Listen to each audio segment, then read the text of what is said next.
Hey guys, what's going on? Hermdo back with you with another incredible episode of my amazing show that everyone loves. But you can really see how fat I am in this camera. I gotta start wearing a hoodie again to hide my rolls. But yeah, a couple days ago, I uploaded this video called "Called Off Work," and it was me. I had a couple Voodoo Rangers. I was really buzzed, and I'm sitting on my patio outside, and I'm just like, screw it. I was frustrated with work. I'll just make a 10-minute YouTube video and upload it. I didn't like, I didn't edit it or anything or put a thumbnail in. I was just like, whatever. And it got a lot of views, which I was surprised about. I got a ton of comments. I think this is probably my most commented on video ever. And I've been doing this for almost a year and a half now.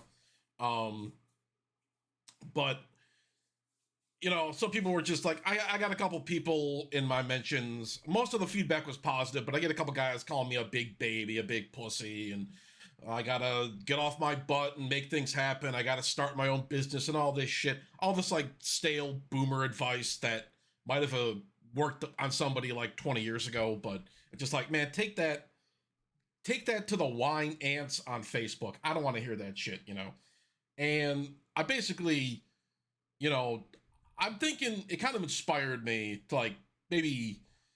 Well, I got to be careful with what I say about work. I still am technically employed, even though they are cutting my hours, and I don't want like my manager to see this and be like, "Oh, Tom's being a troublemaker online." I've had this channel before.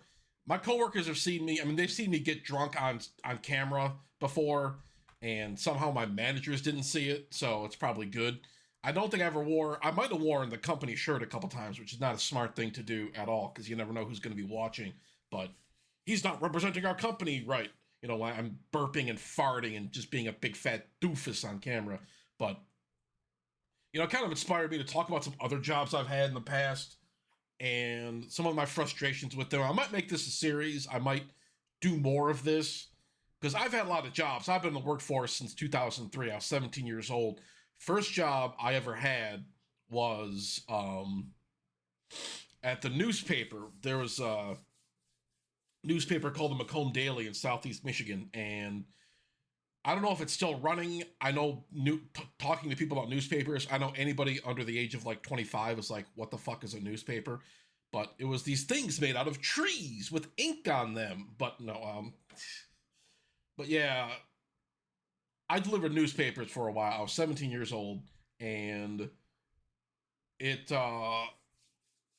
it was an everyday job. And what I mean by that is you work 7 days a week. You worked every single day, and Monday through Sunday. And you worked about 3 to 4 hours a day, depending on the size of your route. My route took me about 3 hours. So I'd be doing this before. I did this all through my senior year of high school. And I'd get up at like 3 in the morning, work till about 6, go home for a minute, head to school around 7, and basically just try to stay awake through all my classes. And I remember I was taking courses at the community college too. I was like dual enrolled. And I remember like some days after I did my route, I went to high school. I'd go to night school essentially. And, you know, that really, I was grinding, baby. I was grinding. I was busy, like 50, 60 hours through the week. Not every single week, but a couple times a week. You're working those long ass days. You're out of the house for a while. But um and just look where all this hard work has gotten me. um Living in a trailer, baby. A nice trailer though. But working this job, it's just working that job it could be stressful at times when you're out there at like 3 in the morning.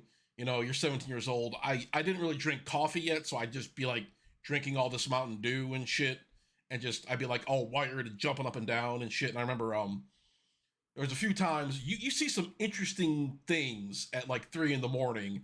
Like you'd see like drunks like staggering down the street coming from a bar somewhere, just kind of talking to themselves. I ran into a few people like that. That was a little weird. I just drove by them. I was delivering in the suburbs, but you drive through some city areas, and you see some strange fucking dudes. You know, nobody after a certain time of night, people. If you're not working, you're up to no good. You know what I'm saying? So you got to be careful. I was a young guy. I didn't really.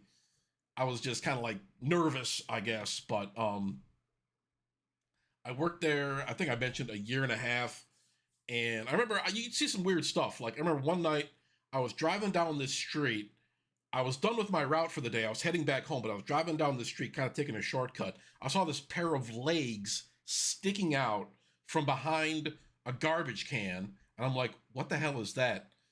And I pulled over. I got out of my car. There was this girl, probably about my age, and she was passed out drunk on her front lawn. And I'm just like, "Oh fuck, what do I do?" You know, so I tried waking her up. I was like waving my hand in front of her face and be like, "Hello." I like nudged her with my foot a little bit. I didn't know what the hell to do.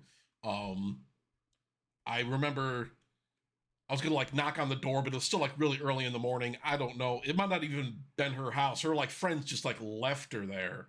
I mean, you think parties are crazy nowadays? I mean, this is back in 2004 or whatever.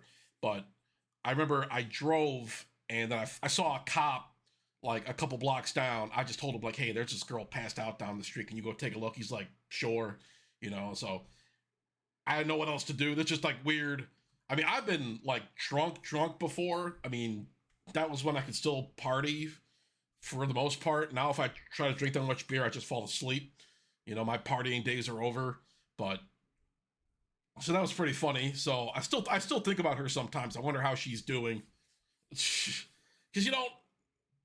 I mean, even back then, I was just kind of like aware, like if she wakes up and sees me standing over her, she might think I'm trying to do something. But I just you know, I'm trying to relate this story in a non-cancelable way. But anyways, so you'd see some drunks, you'd see some passed out girls, you'd see raccoons and possums and rabbits all over the place.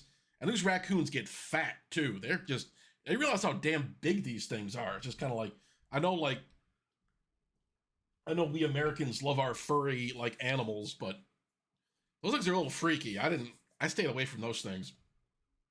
But um I remembered wanting to quit this job. And at this job, it was you had to give 4 weeks notice instead of 2 weeks. No, we didn't have a union, so but I remember it was around Thanksgiving, right before Thanksgiving, like November 20th or something.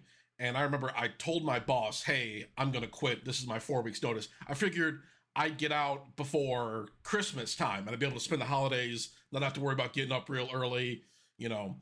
And because keep in mind, this is a job you work through all the holidays. You work through the weekends, the holidays, every day. And I figured, okay, here's my 4 weeks notice. I'll get out right around Christmas time. I'll have the holidays to myself. And then I didn't really have a solid plan, but I was 18. I figured I could probably go back to school full time, find another job, take a break from work in general. I was living at home. I didn't really have any expenses. I miss those days, but I might be reliving them now. I'm living with family, and I don't have any money, and I don't have any expenses. But um, so I'm working. I work, and what I thought was my last day, I I remember I finished up the route. I called my boss, and I just told him why I called him. I don't know. I figured I wanted to leave on good terms because that like job advice back then was just like always leave on good terms.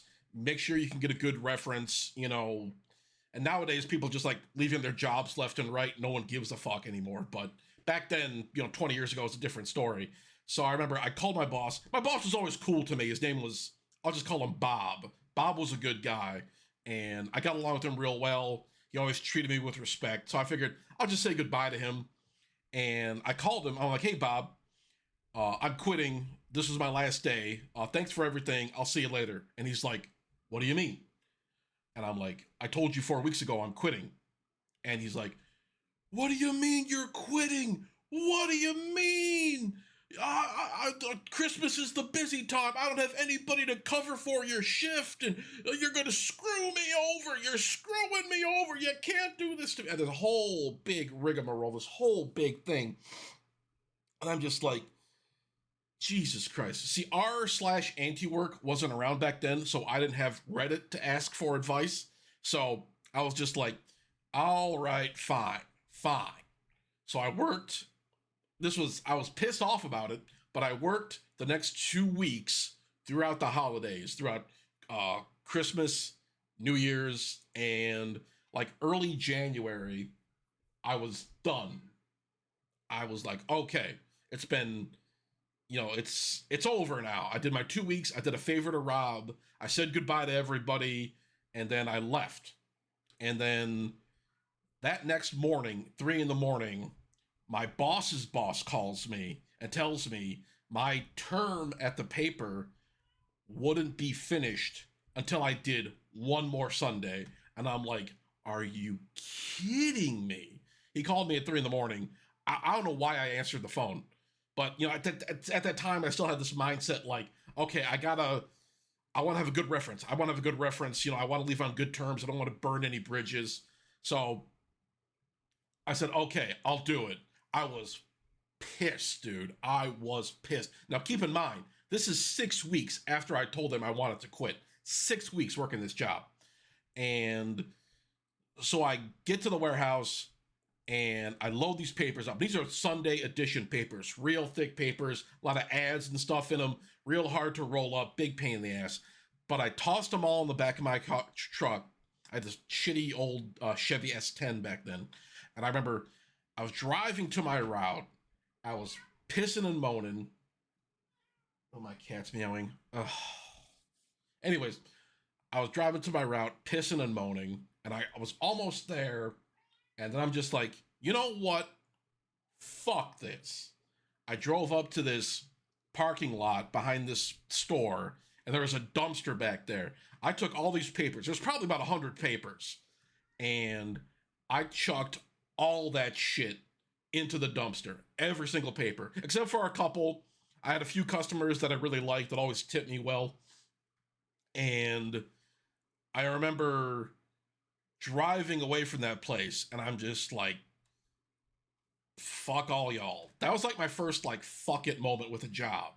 So, and I'd have many more throughout the years, but I tossed out, I don't know how many dollars worth of paper it was, but I just didn't give a fuck. I went home, I disconnected the phone, and I played Resident Evil 5 throughout for the rest of the morning. Resident Evil 4 for the rest of the morning.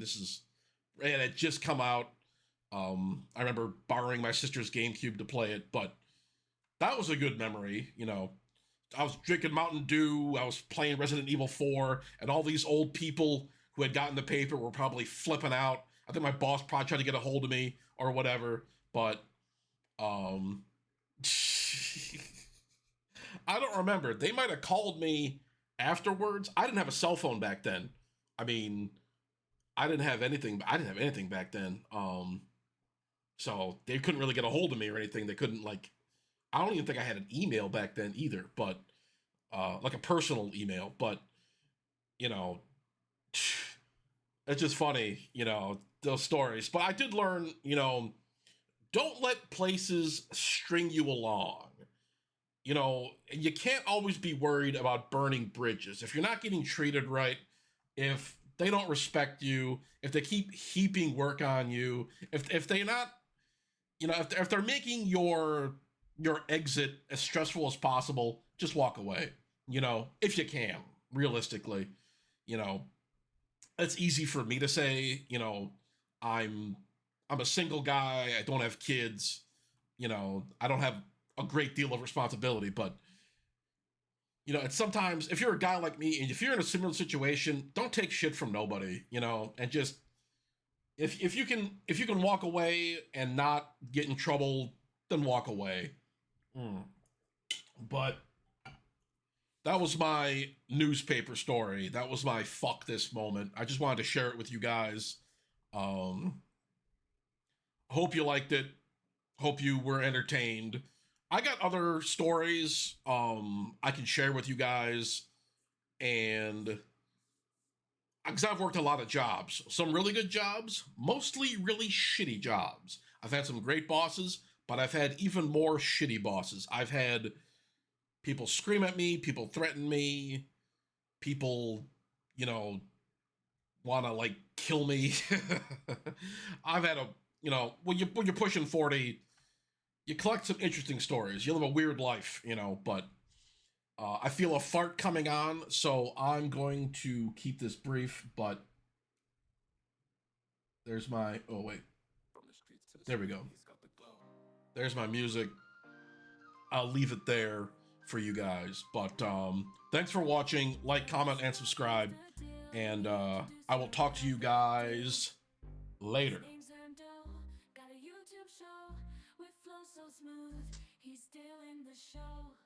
From the streets to